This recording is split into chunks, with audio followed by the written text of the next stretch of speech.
조선시대 궁궐 깊숙한 곳에서 왕의 그림자처럼 살아간 남자들이 있었습니다. 자신의 남성성을 포기하고서라도 권력의 중심에 다가가려 했던 이들, 바로 내시들이었죠. 이들은 왜 그토록 큰 희생을 감수하면서까지 궁궐 안으로 들어가려 했을까요? 그들만의 숨겨진 세계는 어떤 모습이었을까요? 지금부터 조선 왕조 500년 동안 왕실의 가장 깊숙한 곳에서 벌어진 내시들의 이야기를 들여다보겠습니다.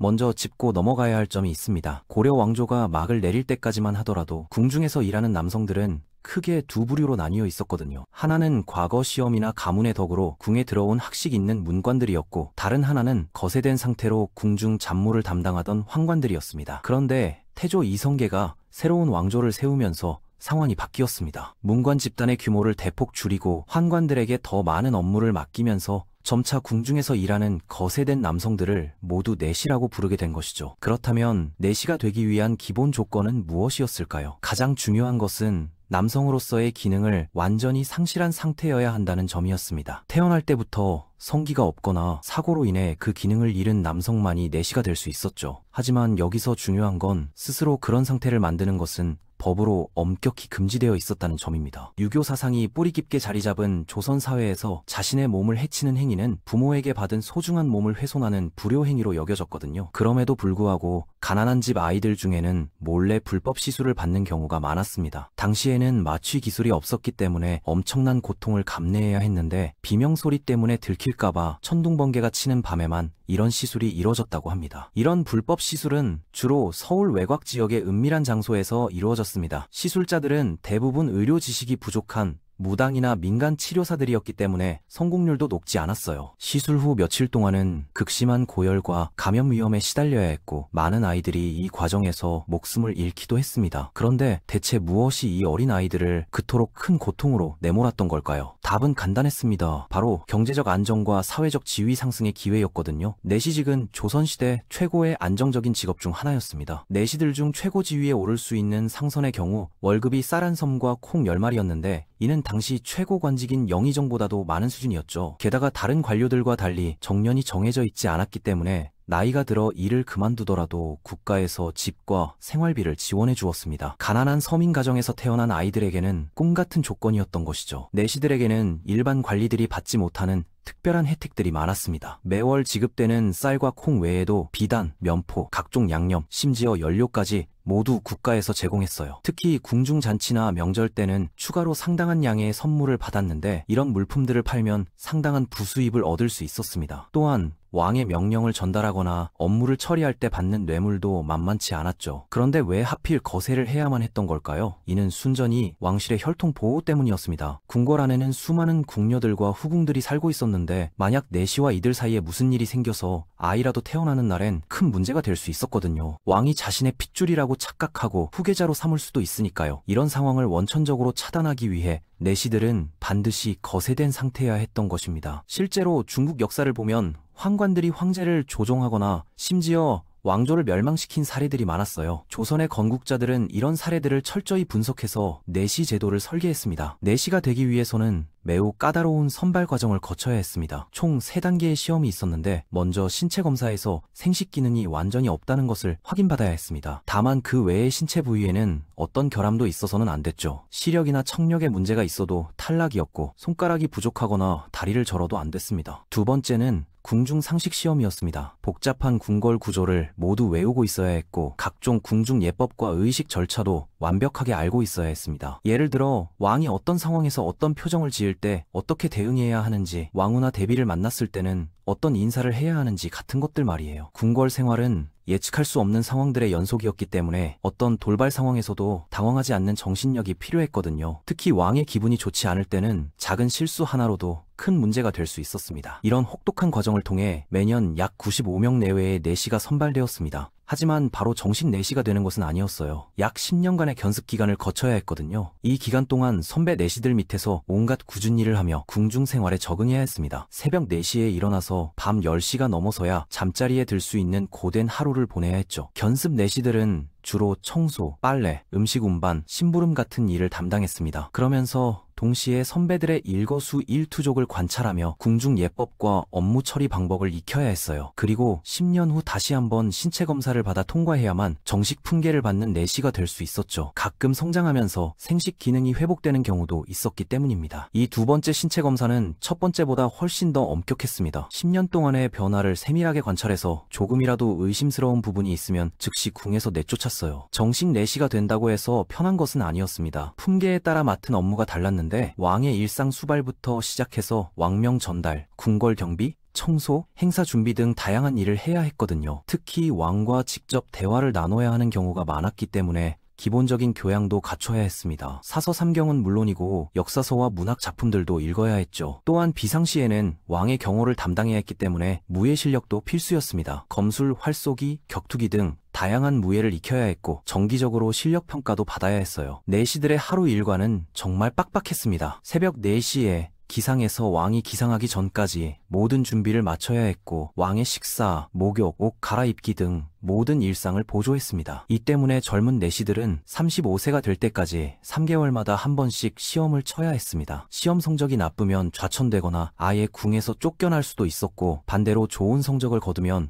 승진과 함께 월급도 올랐습니다. 현대 직장인들의 정기평가와 비슷한 시스템이었던 셈이죠. 다만 현대와 달리 한번 떨어지면 다시 기회를 얻기가 매우 어려웠고 궁에서 쫓겨나면 사회 복귀도 쉽지 않았습니다. 시험 과목은 크게 3가지였습니다. 첫 번째는 궁중 예법과 업무 처리 능력, 두 번째는 한문 실력과 교양, 세 번째는 체력과 무예 실력이었어요. 거세로 인해 내시들의 신체적 특징은 일반 남성들과 확연히 달랐습니다. 남성 호르몬 분비가 중단되면서 수염이 나지 않았고 목소리도 높고 가늘었습니다. 하지만 흥미롭게도 평균 수명은 훨씬 길었어요. 당시 왕의 평균 수명이 48세, 양반들이 52세에서 57세 정도였던 것에 비해 내시들은 평균 72세까지 살았거든요. 남성 호르몬의 영향을 받지 않는 것이 장수에 도움이 됐던 것으로 보입니다. 또한 일반적으로 남성들이 겪는 탈모나 전립선 질환 같은 문제들과도 무관했죠. 신체적으로는 일반 남성보다 지방이 많이 축적되는 경향이 있었고 특히 엉덩이나 허벅지 부위가 여성스럽게 발달하는 경우가 많았습니다. 피부도 상대적으로 부드럽고 매끄러웠어요. 내시들에게는 절대 먹어서는 안 되는 음식이 하나 있었습니다. 바로 마늘이었죠. 왕과 가까운 거리에서 대화를 나눠야 하는데 입에서 냄새가 나면 안 됐기 때문입니다. 하지만 더 중요한 이유가 따로 있었어요. 마늘은 예로부터 남성의 정력을 높이는 음식으로 여겨졌는데 비록 신체적으로는 거세를 했다 하더라도 정신적인 욕구까지 완전히 없앨 수는 없었거든요. 실제로 태조 때 대군의 부인이 내시와 불륜을 저지른 사건도 있었습니다. 이때 해당 내시는 즉시 처형됐고 대군의 부인도 궁에서 쫓겨났죠. 이런 사건 때문에 내시들의 식단은 매우 엄격하게 관리되었습니다. 마늘뿐만 아니라 부추, 양파, 생강 같은 자극적인 음식들도 금지되었고 술도 마실 수 없었어요. 대신 담백한 채소와 생선, 두부 같은 음식 위주로 식사를 해야 했습니다. 이런 식단 관리는 건강에도 도움이 되어서 내시들의 장수 비결 중 하나가 되기도 했죠. 내시들은 왕과 가장 가까운 거리에서 지내다 보니 자연스럽게 다른 신하들보다 왕과 친밀한 관계를 형성할 수 있었습니다. 이를 경계한 조선의 사대부들은 내시가 너무 큰 권력을 갖지 못하도록 제도적 장치를 마련했어요. 내시의 최고 품계를 종 2품 상선으로 정하고 그 이상으로는 절대 승진할 수 없도록 법제화한 것이죠. 또한 내시들이 정치적 의견을 표명하는 것도 금지했습니다. 그런데 실제로는 상선보다 더 큰 영향력을 가진 내시가 있었습니다. 바로 정3품 대전 내관인 상전이었어요. 상전은 왕의 명령을 각 관청에 전달하는 역할을 했는데 이 과정에서 후계자 문제나 왕비 간택 같은 중요한 정보를 다른 누구보다 빨리 알 수 있었거든요. 그래서 이런 정보를 얻기 위해 상전에게 뇌물을 바치는 관료들이 줄을 이었다고 합니다. 때로는 왕의 말을 전달할 때 자신의 의견을 살짝 섞어서 전하기도 했어요. 예를 들어 왕이 그 사람 어떻게 생각하느냐고 물으면 전하께서는 그 사람을 별로 좋아하지 않으시는 것 같습니다 라고 답하는 식이었죠. 이런 식으로 궁중 정치에 은밀하게 개입하곤 했습니다. 내시들도 결혼을 할 수 있었을까요? 네, 가능했습니다. 내시들은 정상적으로 결혼해서 가정을 꾸릴 수 있었어요. 돈도 많고 권력에도 가까웠기 때문에 의외로 결혼하려는 여성들이 많았다고 하네요. 특히 가난한 집안의 여성들에게는 내시와의 결혼이 신분 상승의 기회가 되기도 했습니다. 내시의 아내가 되면 궁궐 출입도 상대적으로 자유로웠고 다른 궁녀들보다 좋은 대우를 받을 수 있었거든요. 다만 사대부들은 이를 곱게 보지 않았습니다. 조선 후기 학자 이근익은 자신의 저서에서 내시가 장가들어 가정을 꾸리는 것은 도리에 어긋날 뿐만 아니라 성인의 가르침에도 맞지 않는다며 공개적으로 비판하기도 했죠. 하지만 현실적으로 내시들의 결혼을 막을 수는 없었습니다. 법적으로는 아무런 문제가 없었고 오히려 가정을 꾸리는 것이 정서적 안정에 도움이 된다고 보는 시각도 있었어요. 하지만 내시들은 생물학적으로 자녀를 가질 수 없었기 때문에 양자 제도를 통해 대를 이어야 했습니다.